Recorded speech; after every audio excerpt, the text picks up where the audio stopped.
Fui profesora universitaria durante casi 20 años, y durante ese tiempo conocí a algunos estudiantes excepcionales y otros no tan buenos. Un muchacho, un estudiante internacional de un país que permanecerá sin nombre, fue probablemente el estudiante más difícil con el que me he encontrado. Su país de origen permanecerá sin nombrar, porque, francamente, él fue el único estudiante problemático de esa nación con el que tuve el disgusto de tratar. Todos los demás estudiantes internacionales de ese país en particular eran respetuosos, considerados y excepcionalmente trabajadores, pero este no lo era. Lo primero que me dijo después de darse cuenta de que mi primera inicial correspondía a María y no a algo como Mateo, fue que en su país nadie tomaría en serio a una profesora mujer. Simplemente le respondí que si quería aprobar, debía adoptar la actitud de «cuando estés en Roma». Pareció encontrar eso divertido, y aunque afirmó que me mostraría todo el respeto que merecía, lo hizo con un tono profundamente condescendiente, que sugería que nunca habría hecho lo mismo si estuviéramos en su país natal. Y cuando se dio cuenta de que realmente tendría que trabajar para obtener una calificación aprobatoria, el estudiante en cuestión se volvió increíblemente malhumorado, y su rendimiento decayó por completo. Se volvió más y más problemático a medida que pasaban las semanas, hasta que un día simplemente dejó de asistir a las clases. Inicialmente no tuve ningún problema con esto, porque había llegado al punto en que podía ser bastante disruptivo de vez en cuando, pero después de un tiempo comencé a preguntarme qué estaba pasando con él. Terminé preguntándole a una colega si había oído algo sobre él, y nunca olvidaré la expresión en su rostro cuando me preguntó, ¿no te has enterado? Resulta que el estudiante malhumorado con el que había tenido problemas había sido arrestado por la policía de Cambridgeshire por cargos de secuestro, detención ilegal y lesiones graves. Tomó un tiempo para que toda la historia saliera a la luz, porque al principio nadie sabía nada más que los crímenes de los que se le acusaba, pero no tardó mucho en que la gente juntara las piezas y lo vinculara con otro incidente preocupante en el campus. Aproximadamente una semana antes de que el estudiante problemático dejara de asistir a clases, alguien presentó un informe de persona desaparecida ante la policía.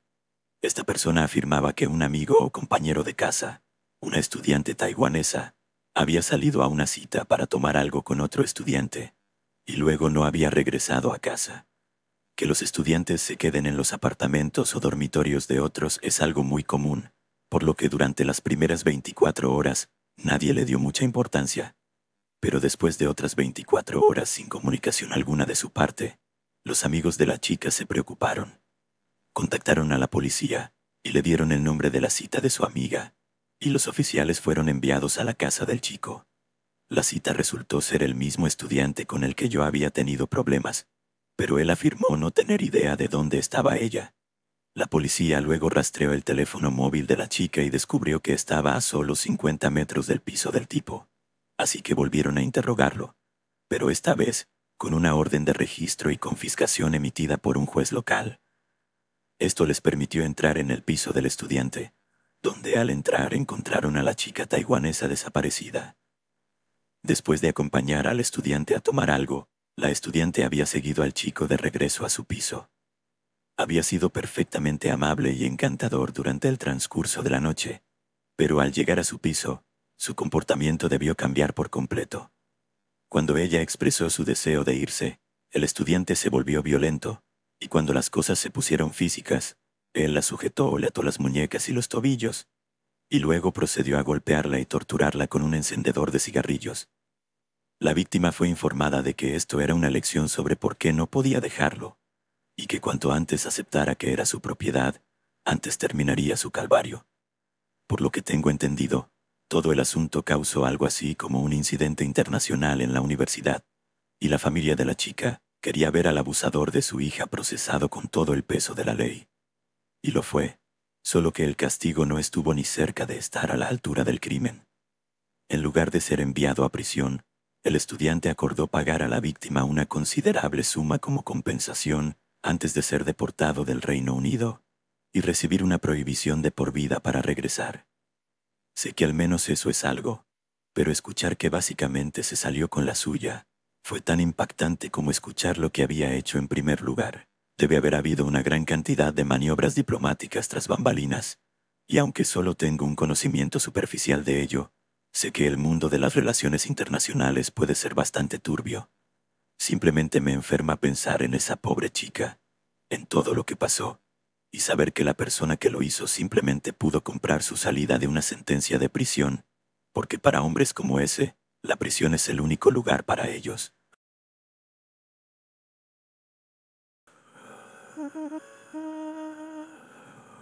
Mi mamá y yo nos mudamos mucho cuando era niño. Nací en el norte del estado de Nueva York.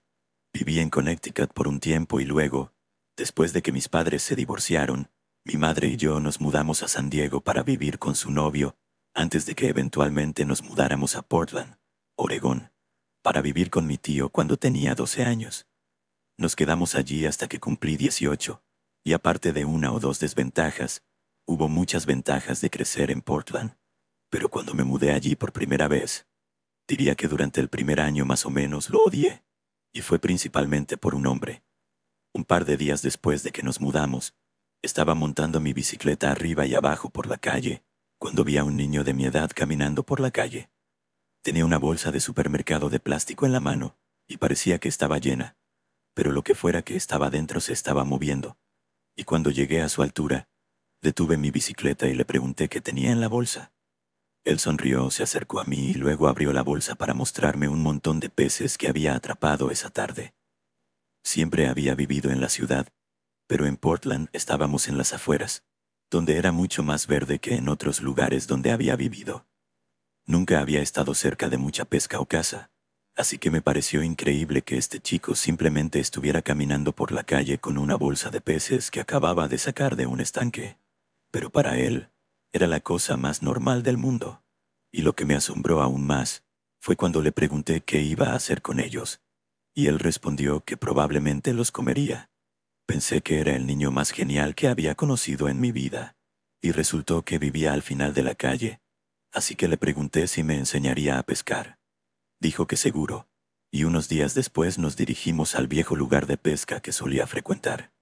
Brandon, mi nuevo amigo, solía hacer sus cañas de pescar con nada más que palos, junto con los anzuelos y líneas que podía robar de su padre. Pensé que era lo más rudo del mundo, un chico de 14 años pescando con cañas hechas en casa, y desde entonces me obsesioné.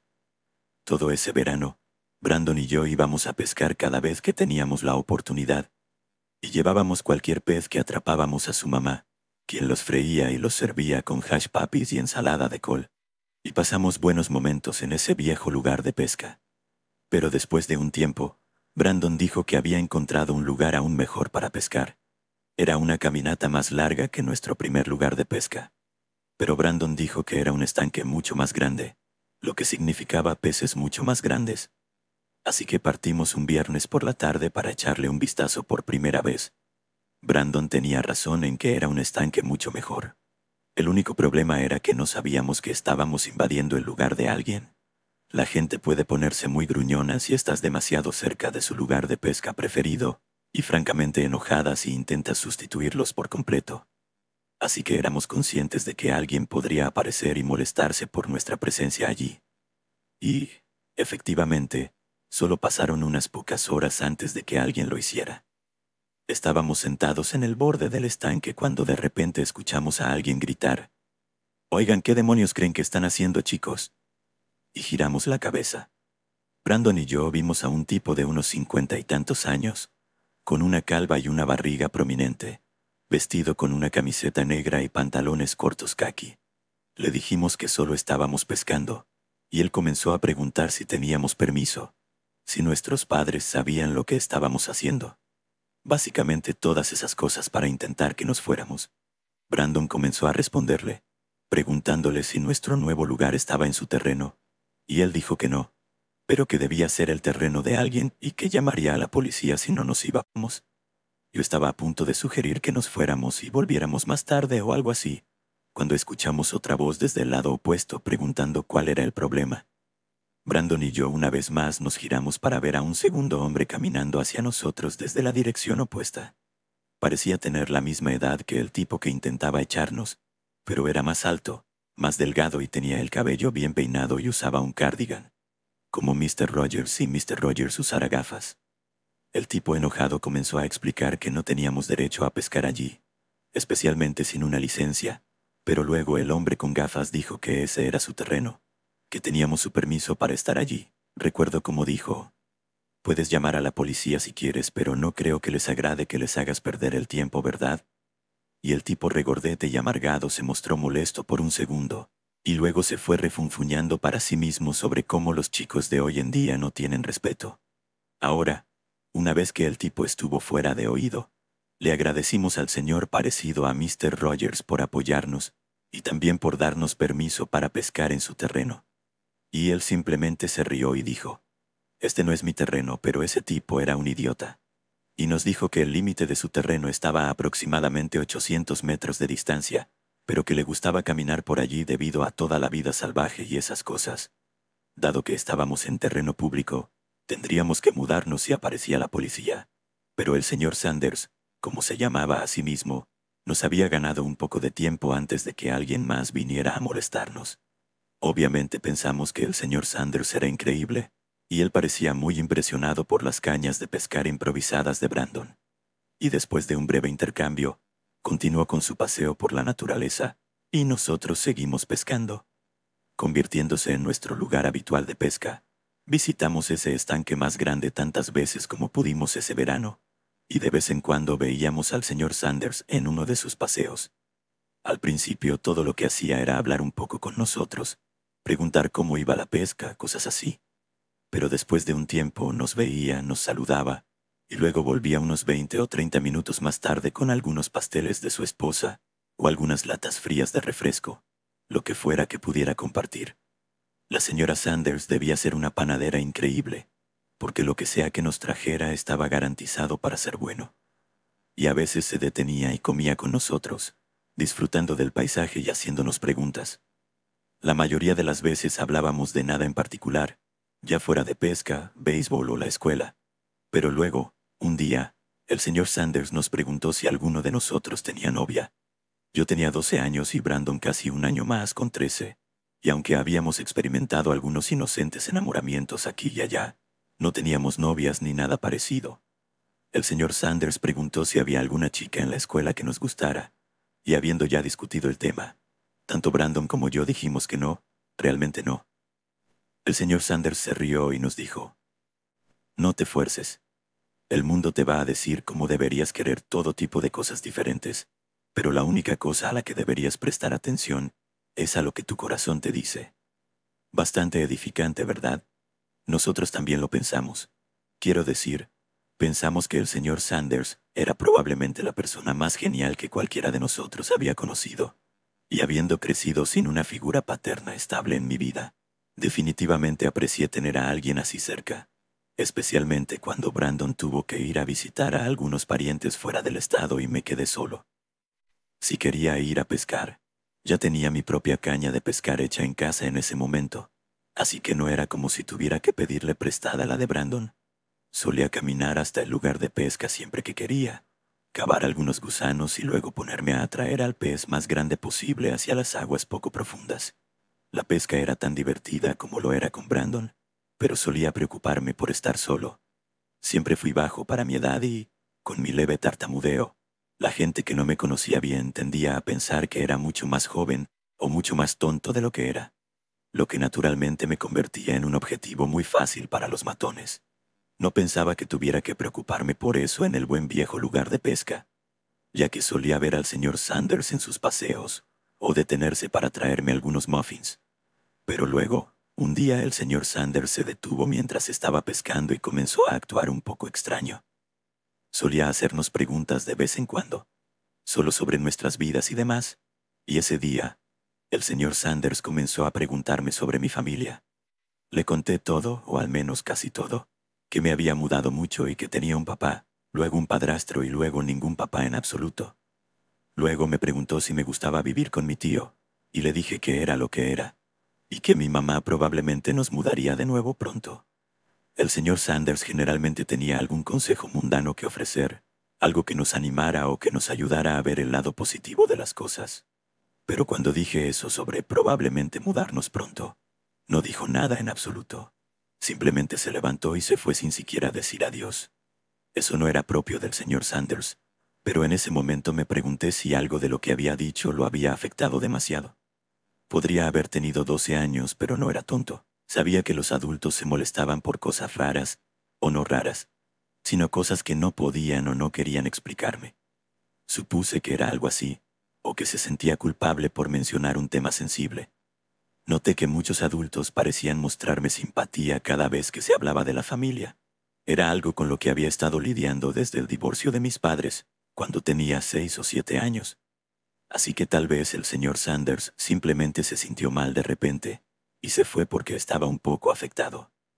Digo todo esto porque lo pensé mucho, y lo hice porque tuve tiempo para pensarlo mucho, porque lo único que hice después de que se fue quedarme allí pescando durante unas horas más, antes de finalmente dar por terminado el día y caminar de regreso a casa con mi escasa captura. Al día siguiente, me dirigí de nuevo al lugar de pesca después del almuerzo, y después de aproximadamente una hora de estar sentado allí, el señor Sanders apareció nuevamente. Me saludó cálidamente mientras se acercaba, así que pensé que toda la incomodidad del día anterior había sido olvidada.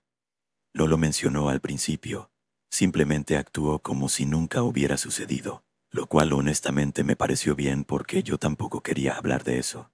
Simplemente se acercó, se sentó a mi lado y preguntó cómo iba la pesca. Hicimos una pequeña charla durante unos minutos sobre la pesca, el clima, cosas así. Y luego dijo algo como quiero disculparme por simplemente irme así ayer. Le dije que estaba bien. Y él continuó explicando que él también había crecido en una familia inestable. Mi situación le recordaba un poco a la suya, lo cual, como dije, era una de mis sospechas iniciales. El señor Sanders luego dijo que la familia no siempre es una cuestión de sangre, y que la mejor parte de crecer es que, al menos hasta cierto punto, uno puede elegir su propia familia. Supuse que eso era probablemente lo que él quería haber dicho el día anterior, y lo aprecié de igual manera. Y también lo aprecié cuando dijo que si quería, podría considerarlo a él como un miembro de esa familia elegida, pero solo si realmente lo quería. Le dije que seguro y le di las gracias, pero sabía que era una especie de platitud. Él solo se sentía mal al escuchar a un niño hablar sobre el mismo tipo de infancia que él había tenido, y todo lo que quería hacer era hacerme sentir mejor al respecto. Pero como dije, había estado experimentando lo mismo casi toda mi vida, así que aunque sabía que debía ser educado y agradecer a la gente por lo que sea que dijeran, no era como si fuera un momento de película de Hollywood donde rompí en lágrimas diciendo, «Oh, vaya, señor Sanders, ¿significa eso que va a ser mi nuevo papá?» En cambio, le pregunté al señor Sanders si tenía hijos propios, y él dijo que sí. Tenía 2 niñas, pero que ya habían crecido y se habían ido, una a la ciudad y la otra a la universidad. Pensé que había descubierto otra razón por la que le gustábamos tanto a Brandon y a mí. Éramos como los 2 hijos jóvenes que nunca pudo tener. La próxima vez que fui al lugar de pesca fue un sábado. Brandon estaba por regresar de casa de sus parientes ese lunes, así que era mi última sesión de pesca en solitario por el futuro previsible, y estaba bastante seguro de que vería al señor Sanders en algún momento, ya que era fin de semana.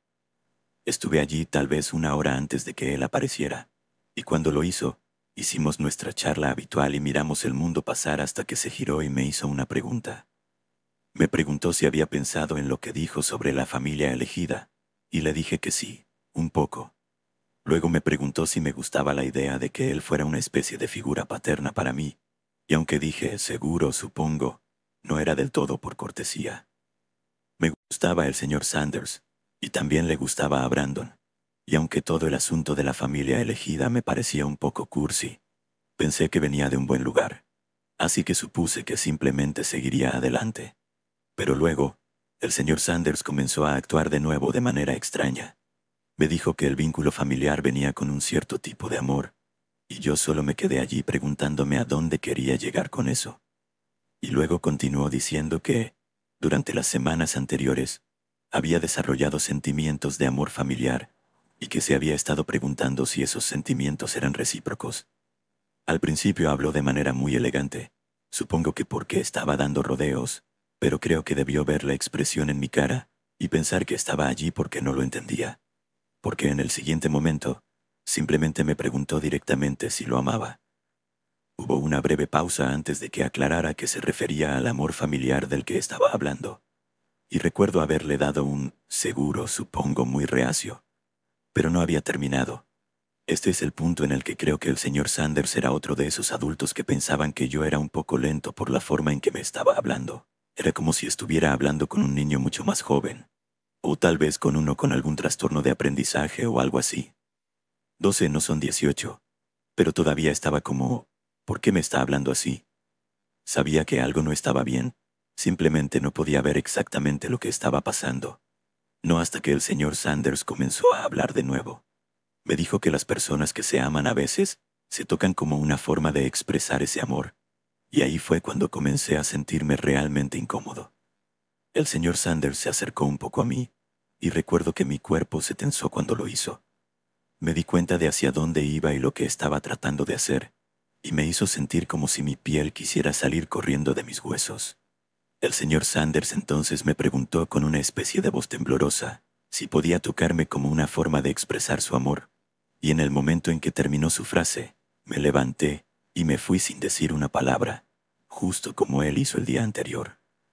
Recuerdo haber caminado de regreso a la casa de mi tío y, a riesgo de sonar demasiado dramático, fue casi como esa parte del comienzo de Rescatando al Soldado Ryan, si conoces esa película.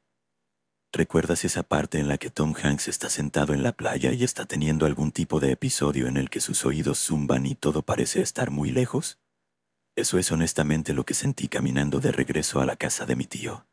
Simplemente me sentía un poco entumecido, como si estuviera tan atrapado en mis propios pensamientos que todo lo demás parecía estar muy lejos, o como una especie de ruido de fondo. Y entré a la cocina por la puerta trasera, que se mantenía sin llave durante el día para que yo pudiera entrar y salir a voluntad, y pasé directamente junto a mi mamá, y subí al cuarto de huéspedes sin siquiera mirarla. Y eso le dio una pista de que algo andaba mal. Así que me siguió y me hizo algunas preguntas, y luego todo salió de mí, junto con muchas, muchas lágrimas. Creo que una de las peores cosas de todo esto fue que tenía la edad suficiente para entender realmente lo que estaba pasando. Es un pensamiento terrible, pero supongo que algunos niños son tocados tan jóvenes que se convierte en una especie de recuerdo reprimido. No soy psicólogo, pero sé que eso es algo que ocurre. Pero ese no fue obviamente mi caso, y en el momento en que el señor Sanders mencionó tocarme después de preguntar si lo amaba, mi primer pensamiento fue básicamente, oh, por Jesucristo Todopoderoso, el señor Sanders es un depredador. No estaba confundido sobre sus intenciones, incluso si él estaba tratando de ponerle una máscara tan inocente a algo tan feo. Y honestamente, eso me destruyó por completo. Era la idea de que alguien tan amable, tan aparentemente amable, pudiera tener intenciones tan viles y que pudiera ser tan astuto al respecto. Quiero decir, había estado lenta, constante y pacientemente preparándonos durante casi 2 meses enteros. Había estado trabajando para ganarse nuestra confianza, esperando el momento adecuado y luego cuando escuchó que mi mamá y yo nos mudábamos mucho, y posiblemente junto con la suposición de que yo era un poco lento, el señor Sanders pensó que yo era el objetivo perfecto. Se equivocó, por supuesto, y me fui antes de que pudiera hacer algo. Pero simplemente el hecho de que me considerara un objetivo era algo que encontré increíblemente perturbador y angustiante. Esto fue a finales de los 70, y honestamente no estoy seguro de qué tipo de reacción recibiría ahora. Pero después de que se lo conté a mi madre, ella se lo dijo a mi tío, y cuando mi tío se lo dijo al sheriff local, hicieron algo. No sé qué fue, porque no creo que hayan arrestado oficialmente al señor Sanders. Todo lo que sé es que un día me dijeron que no tenía que preocuparme más por él, y que se había mudado a algún lugar muy, muy lejano. Nos dijeron que era seguro volver al buen lugar de pesca sin ningún temor de ver al viejo señor Sanders caminando con su cardigan y una canasta con los pasteles de su esposa. Pero eso no tuvo el efecto deseado, porque no me sentí aliviado al escuchar que nunca más lo veríamos. En realidad estaba destrozado. Brandon estaba tan sorprendido como yo al descubrir que el señor Sanders era lo que era, pero su reacción reflejó la mía en muchos aspectos. Estábamos devastados al pensar que no lo volveríamos a ver, pero no porque realmente extrañáramos a este tipo, sino porque nos dimos cuenta de que el señor Sanders nunca existió realmente, al menos no de la manera en que se presentó a sí mismo. Es algo difícil de articular, supongo, pero sabíamos que extrañaríamos al señor Sanders que nos respaldaba, que nos traía comida y que nos daba consejos de vida. Solo que la brutal verdad era que la versión del señor Sanders que habíamos llegado a conocer era una mentira, una persona inventada por un depredador increíblemente peligroso cuyo objetivo era sumergirnos en una falsa sensación de confianza y seguridad. Y cuando la verdad se hizo evidente, cambió mi forma de pensar sobre los adultos durante mucho tiempo. Supongo que podrías llamarlo nuestra pérdida de inocencia. El verano en que Brandon y yo nos dimos cuenta de que el mundo era mucho más oscuro de lo que parecía. Muchos años después, cuando ya era adulto, escuché a unos evangelistas en la radio hablar sobre el diablo. Cómo miente, cómo engaña, cómo te hace pensar que es tu mejor amigo antes de que se dé la vuelta y muestre su verdadero rostro. Si ese es el caso, entonces creo que lo conocí. Y su nombre es el señor Sanders.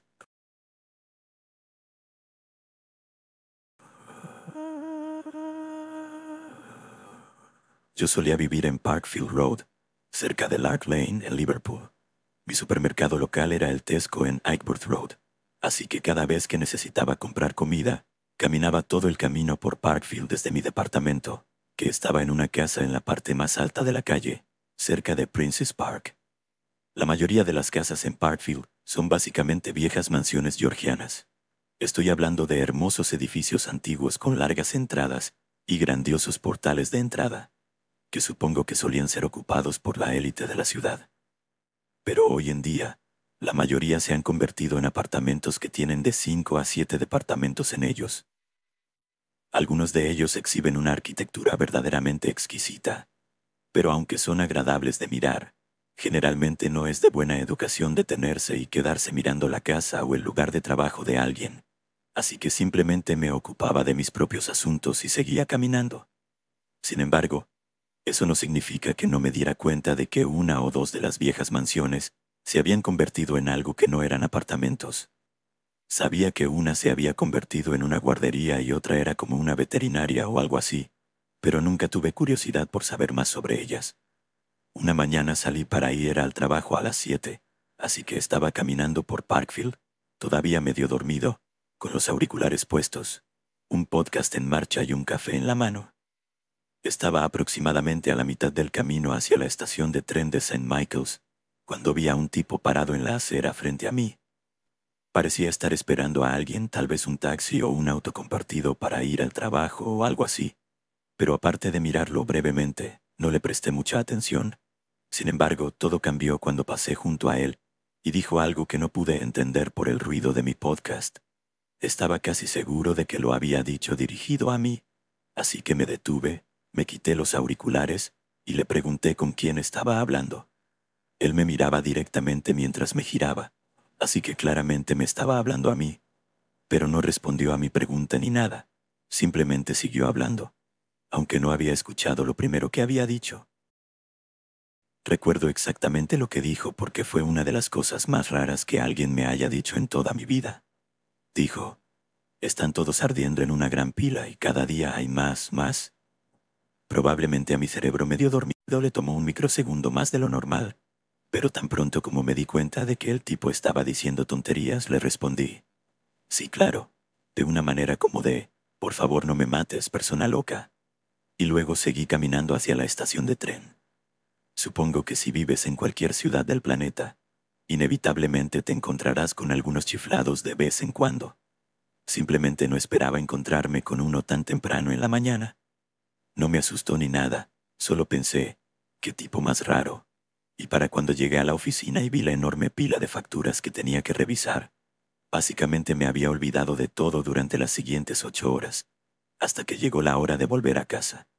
El tipo no estaba allí esa vez, ni estaba allí ninguna otra vez que caminé por Parkfield Road durante los siguientes 2 meses. Pero luego, una mañana, temprano, ahí estaba de nuevo, en el mismo lugar en que lo había visto la primera vez, y no estaba solo.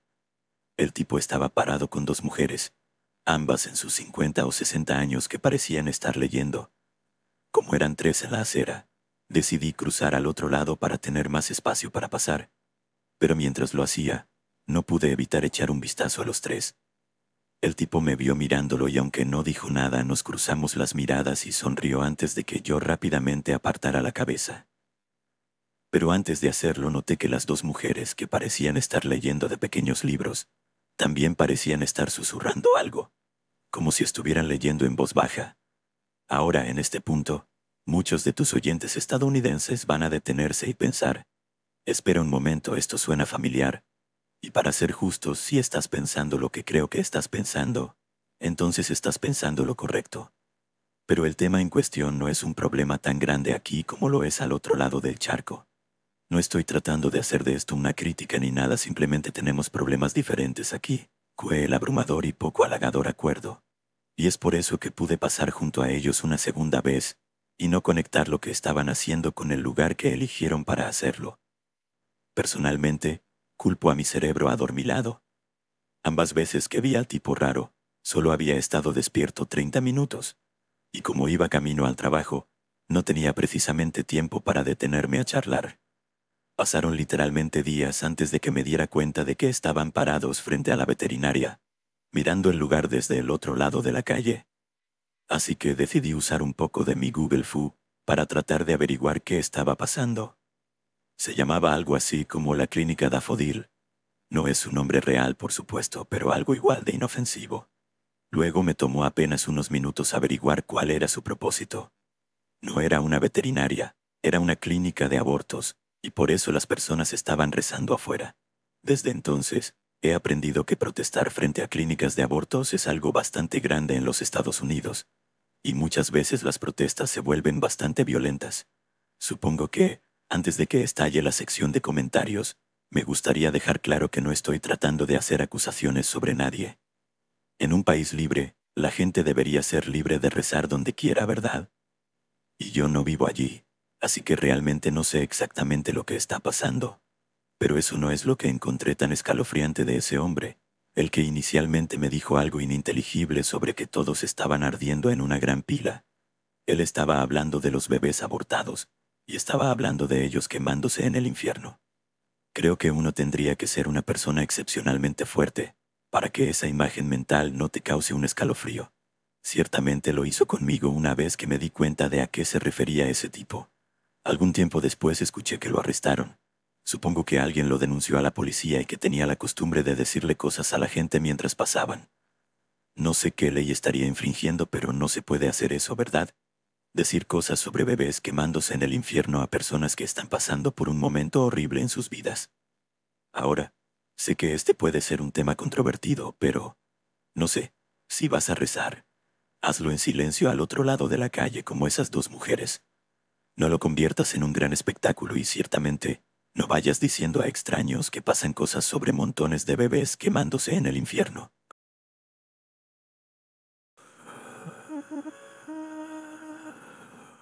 He estado tocando música country durante casi 40 años en bares y salones de baile desde Shreveport hasta Kalamazoo.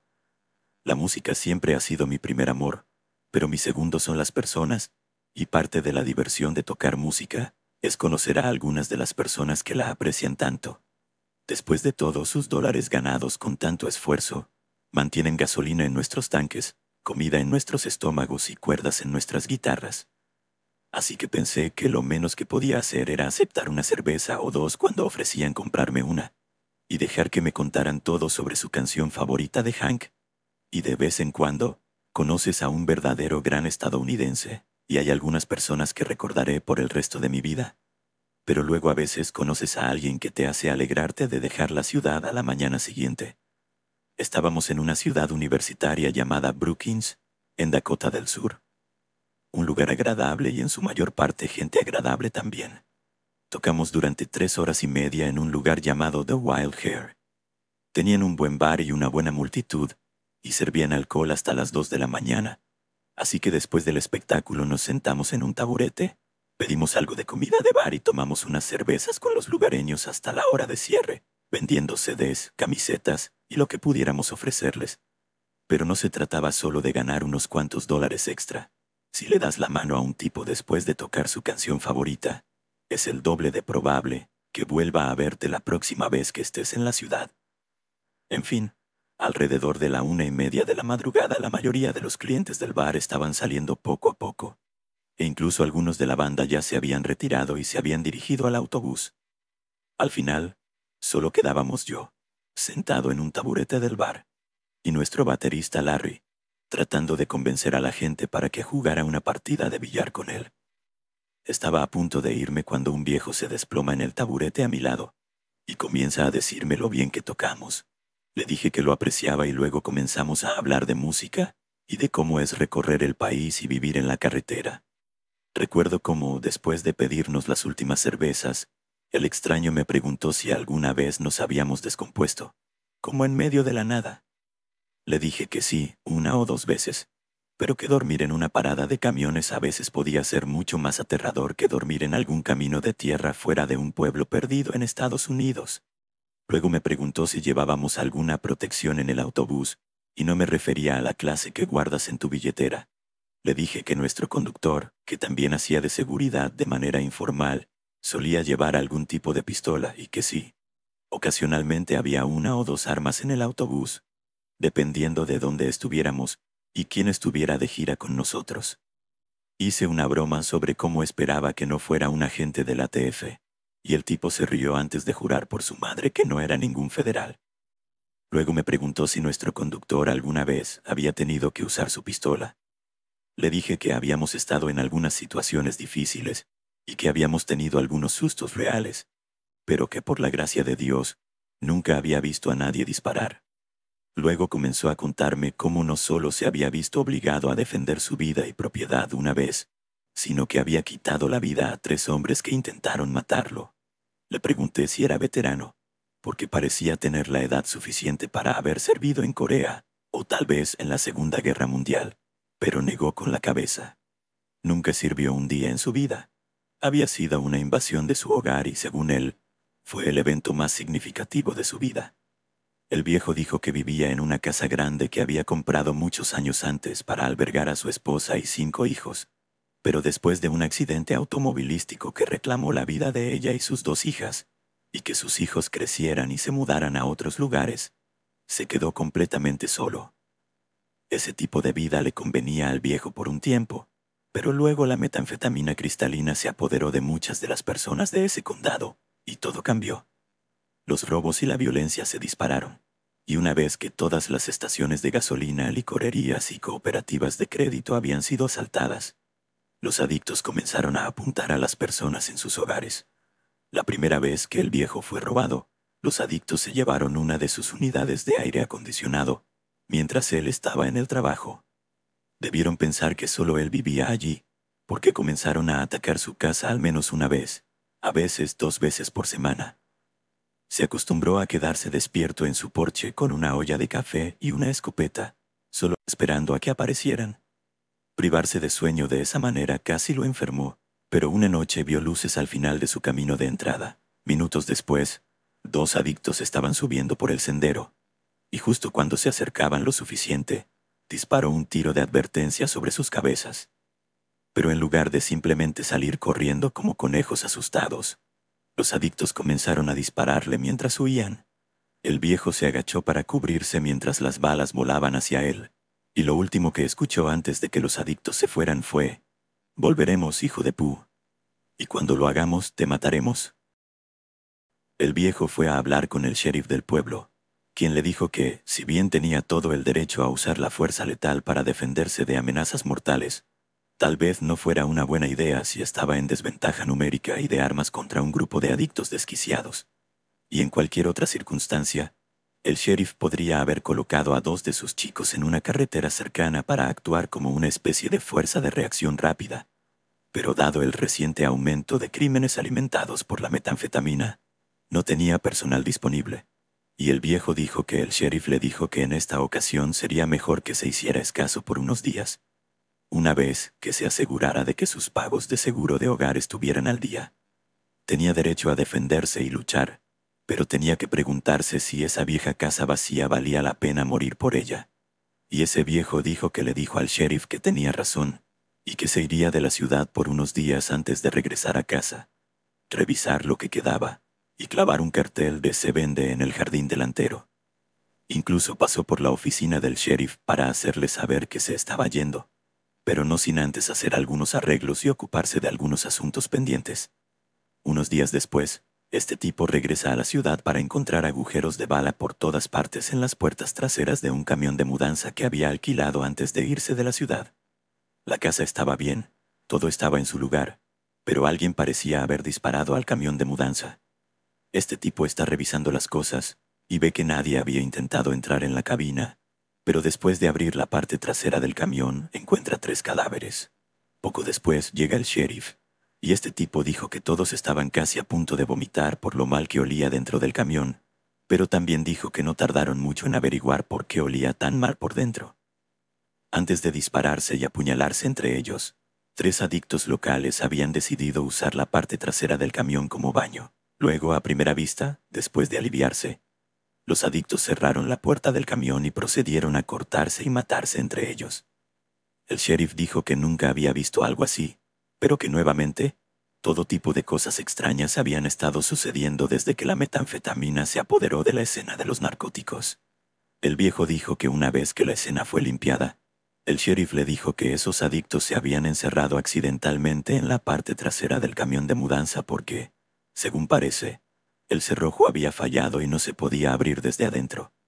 Según el sheriff, si no fuera por el triple asesinato, la compañía del camión podría ser responsable de los daños, pero entonces la compañía podría bien tener pruebas de mantenimiento como suelen hacer, lo que significaría que podrían probar que el mal funcionamiento se debió a un fallo del consumidor. Y el viejo dijo que el sheriff luego le preguntó directamente si tenía algo que ver con que ese cerrojo no funcionara, y él dijo que no. Así que eso fue casi el final de todo, solo que no era del todo cierto lo que el viejo dijo sobre no haber tocado el cerrojo. Y no solo había manipulado mucho el cerrojo del camión, sino que nunca se había ido de la ciudad en primer lugar. El viejo me dijo que había alquilado el camión de mudanza más seguro posible, uno que era casi imposible de forzar tanto desde dentro como desde fuera. Luego manipuló el cerrojo interior, lo probó con un amigo desprevenido para asegurarse de que no funcionaba desde adentro, y luego se puso a trabajar en la siguiente etapa de su plan: hacer que la parte trasera de ese camión pareciera cargada con aparatos electrónicos. Usó todas las cajas de televisores, radios y VHS viejas que tenía en el ático. Las llenó de chatarra para que parecieran más pesadas, y luego dejó las puertas traseras del camión abiertas como si fuera una trampa. La noche siguiente, esos adictos aparecieron tal como habían prometido. 3 de ellos, todos armados hasta los dientes. Llegaron para vengarse de aquel viejo que les había disparado un tiro de advertencia, que imagino que pensaron que era solo un disparo fallido, y no una advertencia. Pero al ver ese gran camión de mudanza con lo que parecía ser miles de dólares en electrodomésticos, simplemente no pudieron resistirse. Los 3 subieron al camión, revisaron todas las cajas y actuaron como si hubieran ganado la lotería estatal. Luego, ¿adivina quién? El viejo salió de su escondite y cerró de golpe las puertas traseras del camión, encerrándolos dentro. Primero los adictos se asustaron por cómo las puertas se cerraron de repente. Luego se frustraron cuando la manija interior de la puerta no funcionaba, cada uno diciendo algo como «déjame intentarlo», y luego maldiciendo cuando no podían abrirla. Les tomó un tiempo darse cuenta de que estaban atrapados en la parte trasera de ese viejo camión de mudanza, pero una vez que lo hicieron, comenzaron a entrar en pánico. El viejo dijo que intentaron dispararle al cerrojo, y cuando eso no funcionó, intentaron dispararle a las puertas, pensando que sus botas podrían hacer el resto. Dijo que pasaron horas tratando todo lo que se les ocurría para salir de ese camión, pero no sirvió de nada, no había manera de salir. El viejo y su amigo habían probado casi todo, con el amigo sin saberlo, por supuesto, hasta que el viejo estaba seguro de que el camión era inescapable, al menos sin algún equipo industrial serio. Y a menos que simplemente se llevaran el camión, no había adictos conduciendo por ahí con equipo de corte de alta resistencia. Les tomó a esos tontos horas y horas darse cuenta de que estaban atrapados, y cuando lo hicieron comenzaron a pedir ayuda. Y solo entonces el viejo les habló y les dijo exactamente lo que les había sucedido. Dijo que estaban furiosos y trataron de dispararle a través de los lados del camión, pero como su presencia allí esa noche lo confirmó, Esos disparos volaron descontroladamente, y les dijo a esos tontos exactamente cómo los había engañado para que caminaran hacia su propia tumba. Dijo que fue solo cuando usó la palabra tumba que realmente se dieron cuenta de lo que estaba sucediendo. Dijo que suplicaron y rogaron, jurando que no lo lastimarían si solo los dejaba salir. Dijeron que todo había sido un gran malentendido. Algunas personas no debían ser molestadas, simplemente no sabían que él era una de ellas. Pasaron de prometer no lastimarlo a prometerle cientos, luego miles, luego decenas de miles de dólares como recompensa. Y el viejo dijo que sabía que todo era una mentira. Habrían dicho cualquier cosa para salir de ese camión, y desafortunadamente para ellos ya estaba muy lejos de ser perdonado. Verás, la mayoría de las personas habrían atrapado a esos adictos en ese camión, llamado al sheriff, y luego se habrían reído mientras los agentes los sacaban esposados de la parte trasera. Pero eso no era lo que el viejo tenía en mente. Dejó que esos adictos sudaran en ese camión sin comida ni agua durante 3 días enteros, y para entonces ya estaban bebiendo su propia orina y comiendo cartón de las cajas de televisión para calmar el hambre. Después de eso, no pensó que pasaría mucho tiempo antes de que se volvieran unos contra otros, y cuando lo hicieron, fue como el 4 de julio ahí dentro. No estoy diciendo que esos chicos no obtuvieran lo que merecían. Hay algo poético en que se quedaran atrapados en una especie de trampa para ratas del tamaño de un hombre. Pero lo que realmente me puso la piel de gallina fue lo orgulloso que estaba ese viejo de sí mismo, y cómo se reía hasta quedarse sin aliento al pensar en ellos, rogando por ayuda. Dijo que estaban rezando y llorando por sus mamás, y él sonreía como un loco contándome las cosas que les decía. Solía hablarles de que se comieran entre ellos, preguntándose quién iba a sacar la pajita más corta. Hizo todo lo posible para asegurarse de que perdieran lentamente la cordura sin comida ni agua, hasta que finalmente se desquiciaron. Como ya mencioné, no estoy diciendo que esos adictos no obtuvieran lo que merecían, pero fue la manera en que el viejo describió todo, cómo estaba tan orgulloso de lo que había hecho, lo que me resultó tan escalofriante. Si quería acabar con ellos de manera permanente, podría haber llenado el camión de agujeros a balazos, o haberlo incendiado, o haberlo conducido hasta un maldito lago. Pero dejó que esos chicos se murieran de hambre, se deshidrataran y perdieran lentamente la cabeza hasta que la idea de comerse unos a otros los llevó al límite. Al principio ese viejo me pareció un buen hombre, y supongo que lo fue en muchos aspectos, pero pensar que tenía esa clase de crueldad dentro de él, esa clase de oscuridad, no me avergüenza decir que me aterrorizó. También sé que si esos adictos hubieran puesto sus manos sobre ese tipo, habrían hecho cosas igualmente terribles con él. Pero uno espera ese tipo de comportamiento de esa clase de personas. No esperaba que ese hombre hubiera hecho algo así, y ciertamente no que encontrara todo tan divertido. Ni yo, quiero decir. Se rió tanto que terminó en un ataque de tos después de imitar a uno de los adictos lamentándose. Mamá, mamá, lo siento tanto. Y me estremecí solo de imaginarlo. De nuevo, no estoy diciendo que ese tipo no hizo lo correcto. Solo estoy diciendo que creo que lo hizo de una manera completamente equivocada, y perdió un pedazo de su alma en el proceso.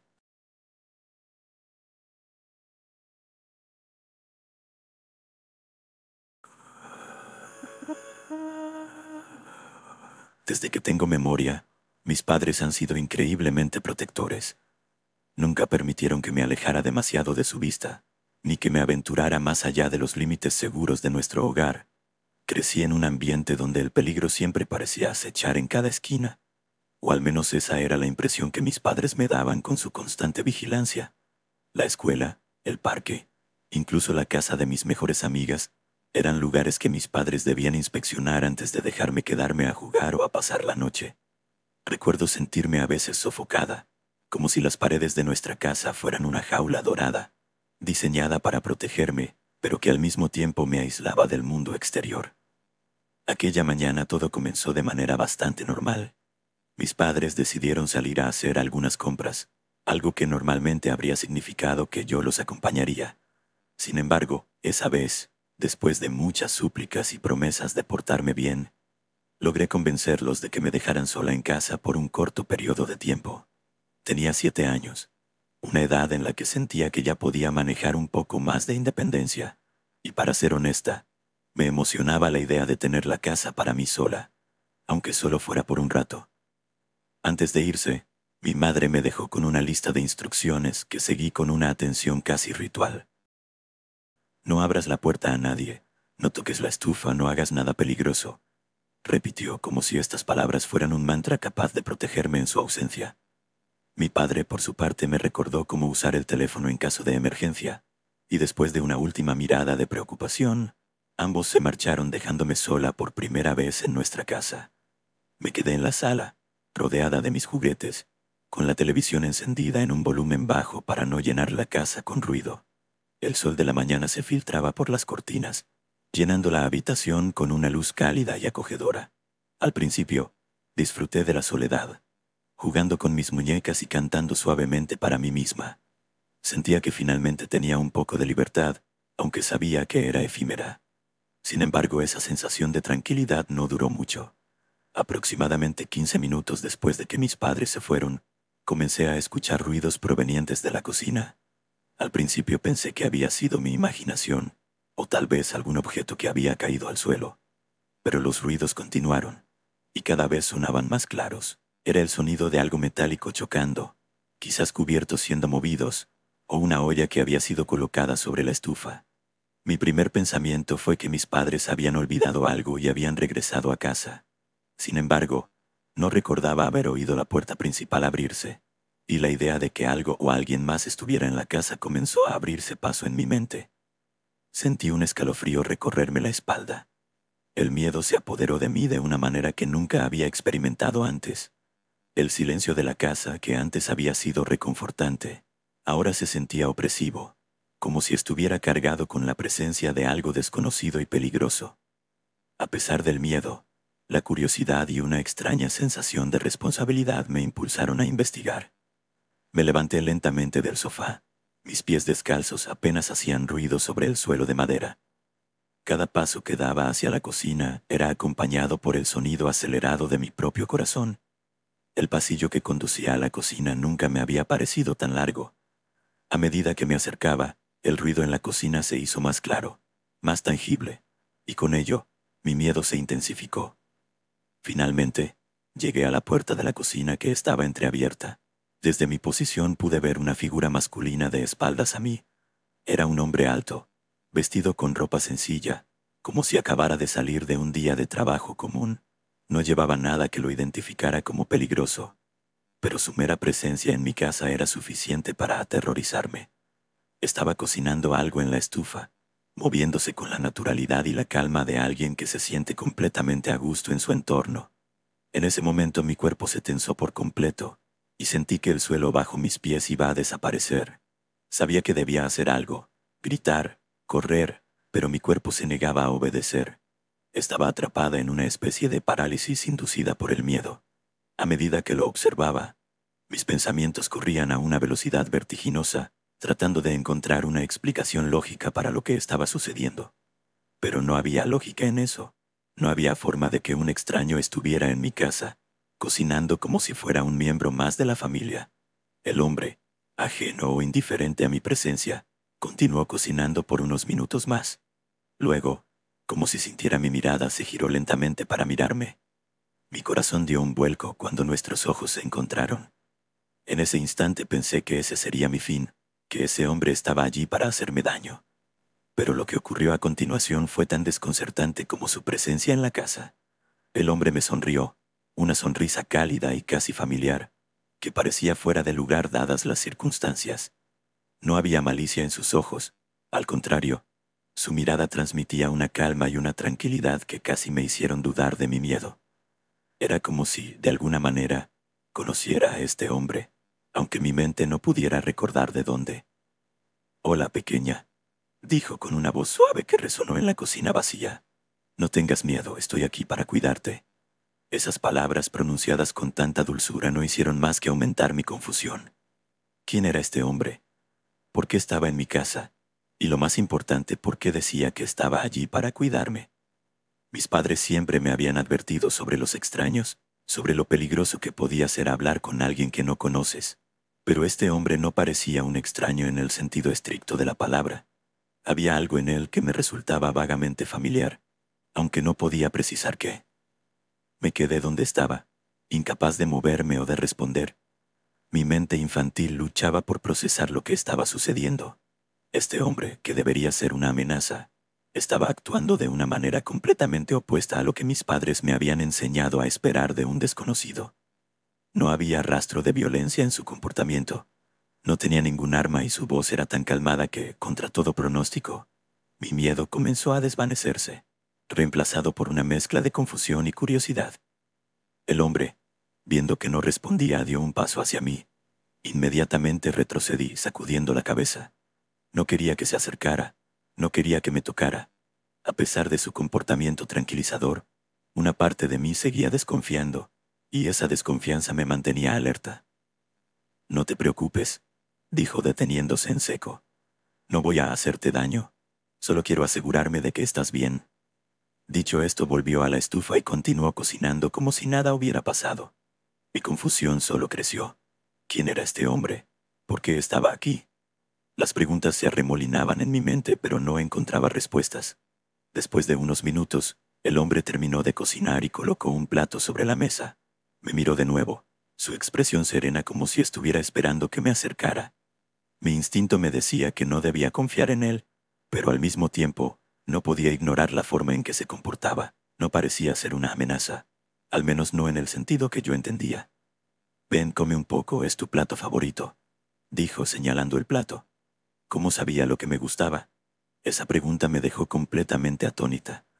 La única explicación que mi mente pudo conjurar en ese momento fue que quizás mis padres lo conocían. Tal vez era un amigo de la familia que yo no recordaba. Pero no importaba cuánto lo intentara, no podía recordar haberlo visto antes. Lentamente, me acerqué a la mesa. Mis pasos eran cautelosos, mis ojos no se apartaban de él ni por un segundo. Me senté en la silla, observando el plato frente a mí. La comida olía delicioso, exactamente como lo hacía cuando mi madre cocinaba. Pero algo en el hecho de que un extraño la hubiera preparado me hacía sentir incómoda. Tomé un bocado, casi de manera automática.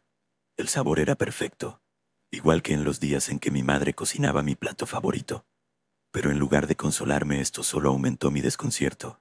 ¿Cómo era posible que este hombre supiera tanto sobre mí? Mientras comía, el hombre me observaba en silencio, con una sonrisa tranquila en su rostro. No decía nada, solo me miraba, como si estuviera asegurándose de que estaba bien. Y aunque su presencia seguía siendo inquietante, había algo en su mirada que me recordaba a alguien, aunque no lograba identificar a quién. Después de terminar la comida, el hombre se levantó de su silla con la misma calma que había mostrado desde el principio. Me observó por un momento, como si estuviera evaluando cómo me sentía, antes de caminar hacia la estantería donde mis padres guardaban algunos de mis libros favoritos. Los miró detenidamente, pasando los dedos por los lomos de los libros como si estuviera buscando uno en particular. Finalmente, eligió uno, un libro infantil que conocía muy bien porque mis padres me lo leían casi todas las noches antes de dormir. Cuando se giró hacia mí con el libro en la mano, sentí un nudo en el estómago. Era una mezcla de temor e incertidumbre, pero también de una extraña sensación de familiaridad. ¿Cómo sabía él qué libro elegir? ¿Cómo podía estar tan seguro de mis gustos, de mis hábitos? «¿Te gustaría que te leyera un poco?», preguntó con una voz suave, casi como un susurro, como si temiera romper el delicado equilibrio que había entre nosotros en ese momento. A pesar de lo extraño y aterrador que era todo esto, me encontré asintiendo con la cabeza. Había algo en su voz que me tranquilizaba, algo que me hacía querer escucharle, aunque una parte de mí seguía en alerta. El hombre se sentó en el sofá y me hizo un gesto para que me acercara. Con pasos lentos y cautelosos, me acerqué y me senté en el otro extremo del sofá, lo más lejos posible de él. Mantuve mis piernas cruzadas y mis manos sobre mi regazo, observándolo con una mezcla de curiosidad y miedo mientras comenzaba a leer. Su voz era suave y rítmica, y aunque no me relajé completamente, algo en ella tenía un efecto casi hipnótico sobre mí. Mientras leía, mis ojos comenzaron a cerrarse lentamente. El miedo y la tensión de los últimos minutos habían agotado mi energía, y su voz, junto con el contenido familiar del libro, comenzó a adormecerme. Mi cabeza se inclinó hacia un lado, y antes de darme cuenta estaba quedándome dormida, sumida en un sueño profundo y lleno de imágenes confusas, en las que la figura de aquel hombre aparecía una y otra vez. No sé cuánto tiempo pasó, pero me desperté abruptamente al escuchar la puerta principal abrirse y cerrarse de golpe. Mis padres habían regresado. Parpadeé varias veces, tratando de despejar la neblina del sueño de mi mente. Me incorporé rápidamente en el sofá, y lo primero que hice fue mirar alrededor buscando al hombre. Pero para mi sorpresa, ya no estaba. Mis padres entraron a la sala, cargados con bolsas de compras. Sus rostros mostraban una mezcla de alivio y preocupación. Mi madre fue la primera en hablar. Su voz temblaba ligeramente. «Melina, cariño, ¿todo está bien?», me preguntó mientras dejaba las bolsas sobre la mesa del comedor. Asentí, pero no pude evitar que mis ojos se desviaran hacia la cocina, donde el plato vacío aún estaba en la mesa, y el olor de la comida recién hecha llenaba el aire. Mis padres notaron mi mirada y fruncieron el ceño, confundidos. Mi padre se acercó a la cocina, observando los restos de la comida. «¿Quién cocinó esto?», preguntó su voz llena de incredulidad. Tragué saliva. Mi corazón comenzaba a latir más rápido de nuevo. Les conté todo, desde el momento en que escuché el primer ruido en la cocina hasta cómo el hombre me había cuidado, cocinado para mí, y leído un libro hasta que me quedé dormida. A medida que hablaba, sus expresiones cambiaron de la sorpresa a la preocupación y luego al miedo. «¿Estás segura de lo que dices, Melina?», me preguntó mi madre, aunque su voz revelaba que ya sabía la respuesta. «¿Estás segura de que no fue un sueño?». Negué con la cabeza, insistiendo en que todo había sido real. Les describí al hombre con tanto detalle como pude. Su altura, su rostro, su voz. Pero cuanto más lo describía, más me daba cuenta de que había algo en él que me resultaba familiar, aunque no podía precisar qué. Era como si lo hubiera visto antes, en algún lugar, en algún momento de mi vida que no podía recordar con claridad. Mis padres intercambiaron miradas preocupadas y decidieron revisar la casa. Mi padre revisó cada habitación, cada ventana y puerta, pero todo estaba en su lugar. No había señales de entrada forzada. Nada estaba fuera de lo común, excepto la comida recién hecha en la cocina y el libro abierto sobre la mesa de centro. Llamaron a la policía, y pronto llegaron 2 oficiales a nuestra casa. Tomaron mi declaración preguntándome varias veces si estaba segura de lo que había visto. Les aseguré que todo era cierto, que no había imaginado nada. Los oficiales revisaron la casa, buscaron huellas, cualquier signo de que alguien hubiera entrado, pero no encontraron nada. La casa estaba completamente cerrada, sin rastros de una entrada no autorizada. Los oficiales hicieron un reporte y nos dijeron que estarían patrullando la zona, pero no podían hacer mucho más. Mis padres estaban visiblemente alterados, y aunque intentaron no mostrarlo frente a mí, podía sentir su miedo y preocupación. Después de que la policía se fue, mi madre me abrazó con fuerza, como si temiera que pudiera desaparecer si me soltaba. Mi padre, por su parte, revisó las cerraduras de todas las puertas y ventanas, asegurándose de que estuvieran bien cerradas. Esa noche, mis padres no me dejaron sola ni por un momento. Me quedé en su habitación durmiendo entre ellos, pero el sueño no llegó fácilmente. Cada vez que cerraba los ojos, veía el rostro de ese hombre, su sonrisa tranquila, su mirada familiar. Me preguntaba quién era, por qué había venido a nuestra casa y por qué, a pesar de todo, no sentía que me hubiera hecho daño. Los días siguientes fueron extraños. Mis padres estaban más vigilantes que nunca y apenas me dejaban fuera de su vista. A pesar de que la policía no encontró nada, ni rastros del hombre ni informes de alguien similar en la zona, el incidente dejó una marca en nuestra familia. Mis padres evitaron hablar del tema en mi presencia, pero podía escuchar susurros por las noches, discusiones en voz baja sobre lo que había pasado. Con el tiempo, el miedo inmediato se desvaneció, pero la sensación de que algo estaba mal persistió. Comencé a preguntarme si tal vez todo había sido un sueño, una pesadilla especialmente vívida. Pero los detalles eran demasiado claros, demasiado reales, y la sensación de que conocía a ese hombre, de que lo había visto antes, nunca desapareció. Cada vez que pasábamos por un lugar lleno de gente, cada vez que veía a un hombre de aspecto similar en la calle, sentía una punzada de reconocimiento, pero siempre se desvanecía antes de que pudiera atraparla por completo. Nunca pude identificar de dónde venía esa familiaridad, Nunca pude recordar si lo había visto antes o si mi mente estaba jugando trucos conmigo. Mis padres nunca dejaron de estar alerta después de ese día, y yo, aunque traté de volver a la normalidad, nunca olvidé lo que pasó. Crecí con la sombra de esa experiencia siempre presente en mi mente. Me preguntaba constantemente si volvería a ver a ese hombre, si alguna vez entendería quién era y por qué había venido a nuestra casa. A lo largo de los años me encontré revisando mentalmente cada detalle de aquel día, buscando pistas, tratando de reconstruir lo que había pasado, pero nunca llegué a una conclusión clara. Solo quedó la extraña certeza de que había algo más en ese hombre, algo que mi mente de niña no había podido comprender en su totalidad. Mis padres hicieron todo lo posible para protegerme después de ese incidente, volviéndose incluso más sobreprotectores que antes. No me dejaban sola en casa ni siquiera por unos minutos. Siempre había alguien conmigo, vigilándome, asegurándose de que estuviera a salvo. Pero a pesar de todas sus precauciones, nunca pudieron quitarme la sensación de que ese hombre volvería algún día. A veces, cuando el silencio de la noche se hacía demasiado profundo, podía casi escuchar su voz, suave y calmante, leyéndome ese libro una vez más. Y aunque parte de mí quería olvidarlo, sabía que nunca podría. Esa experiencia, ese hombre se habían grabado en mi memoria de una manera que nunca podría borrar. Y lo más inquietante de todo era que, a pesar de todo, no podía decir con certeza si realmente había sido algo malo, porque aunque su presencia fue aterradora, y aunque lo que hizo fue completamente inexplicable, no me hizo daño. Me cuidó, me alimentó, me leyó un libro, como si fuera alguien que realmente se preocupaba por mí. Pero esa misma amabilidad en esas circunstancias fue lo que lo hizo aún más perturbador. Nunca supe quién era, nunca supe por qué hizo lo que hizo. Y aunque mis padres intentaron tranquilizarme, diciéndome que todo había pasado, que estaba a salvo, sabía que ellos también tenían miedo, porque en el fondo, todos sabíamos que ese hombre estaba ahí fuera, en algún lugar, y que tal vez, solo tal vez, volvería algún día, algún